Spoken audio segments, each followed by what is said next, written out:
السلام عليكم.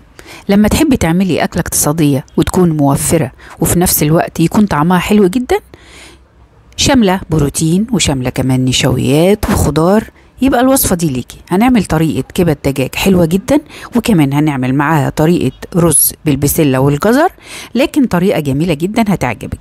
تعالوا بقى نبدأ الوصفة ونقول بسم الله الرحمن الرحيم. هاتي بقى ووك عميق وحطي فيه نص فنجان قهوة من الزيت، سيبيه يسخن جدا. تكوني غسله الكبد كويس بطريقتك المعتاده اللي بتحبي تغسليها بيها. اهم حاجه نظافه الكبده تكون كويسه جدا عشان ما يبقاش فيها ريحه زفره. وبعد ما تغسليها سيبيها برضو تتصفى كويس جدا، ما يكونش فيها ميه زي ما احنا شايفين كده.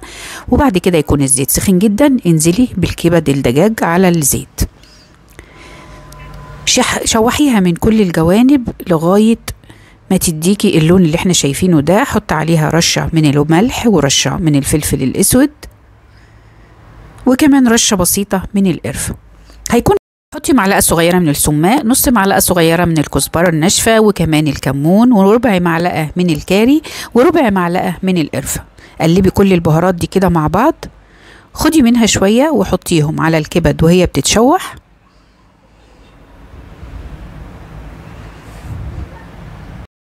وبعد ما توصل للون اللي احنا شايفينه ده حطيها في بولة، طلعيها حطها في بولة او في طبق.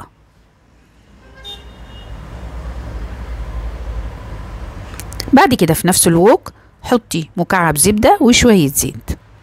معايا 3 بصلات مقطعهم سلايز. حاولي تفككي البصل كده بايدك، وبعد كده نزليه على المادة الدهنية، شوحيه في نفس الوك اللي عملنا فيه اللي حمرنا فيه الكبده، مش هنغسله ولا اي حاجه، بنفس كل حاجه فيه هننزل بالبصل السلايز اللي قطعناه. قلبيه بقى شويه هتلاقيه اخد لون الكبد اللي في الطاسه. معايا كمان 3 فصوص من الثوم فرمتهم ناعم بالشكل ده وحطيتهم على البصله بعد ما اخد تشويحه بسيطه. باقي البهارات هنزل بيها على البصل. هقلب بقى كله مع بعضه كده علشان البهارات تتحمص مع البصل وتديني ريحه حلوه. وبعد البصلة ما توصل للدرجة دي وتدبل معايا، يكون معايا طماطمايه صغيرة جدا او نص طماطمايه وسط، هقطعها كريهات وهنزل بيها على البصل وهشوحهم مع بعض لغاية البصلة ما تاخد من لون الطماطم وتبقى بالشكل ده. هرجع انزل تاني بالكبد بالصوص بتاعها بكل حاجة على البصلة وهقلبهم مع بعض. قلبيها بقى واظبطي الملح بتاعك عشان لو لقيتيها محتاجة ملح تحط لها. وتعالوا بقى نغرف طبق الكبدة. شايفين الجمال قد ايه، وكمان الريحة مش قادرة اقول لكم حلوة قد ايه، والطعم جميل جدا. اعملوا الطريقة دي لوصفة الكبد الدجاج هتبقى حلوة جدا. تعالوا بقى نبدأ في الرز.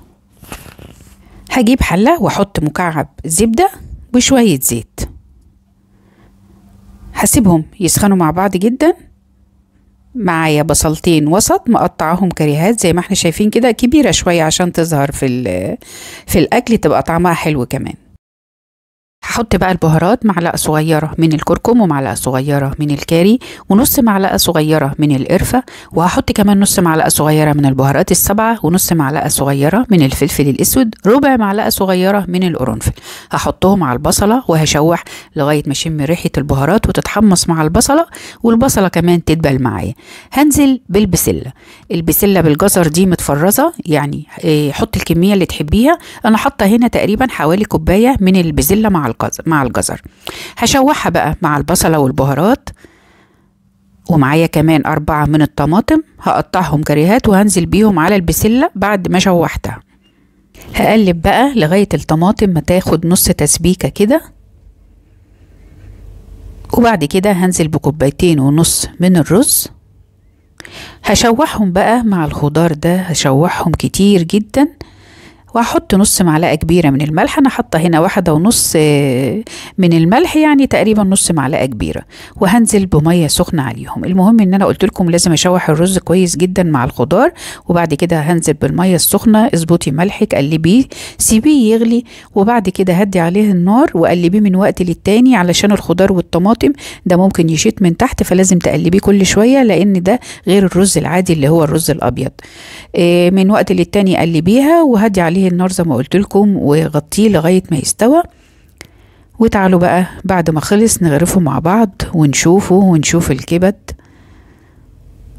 شايفين بجد الرز ده، جربوا الطريقة دي هتعجبكم جدا، وطريقة الكبد معاه يعني غدا تحفة جدا. غرفنا الرز بالشكل ده، وكمان الكبد بتاعت الدجاج. تعالوا بقى ناخد شوية من الرز مع واحدة من الكبد، وتعالوا نشوفها كده مع بعض. بجد غدا فاخر جدا. عايزة بقى اقول لكم الكبد دي مش تتاكل مع رز وبس، لا تقدروا تاكلوها كمان بعيش، وخاصة معاها كمية من الصوص حلوة جدا، وكمان البصل اللي متقطع عاطي صوص جميل جدا. هي مع بعض كده لايقة على بعض. الوصفات بتاعتنا النهاردة خلصت، اشوفكم على خير في فيديو جديد ان شاء الله. سلام عليكم.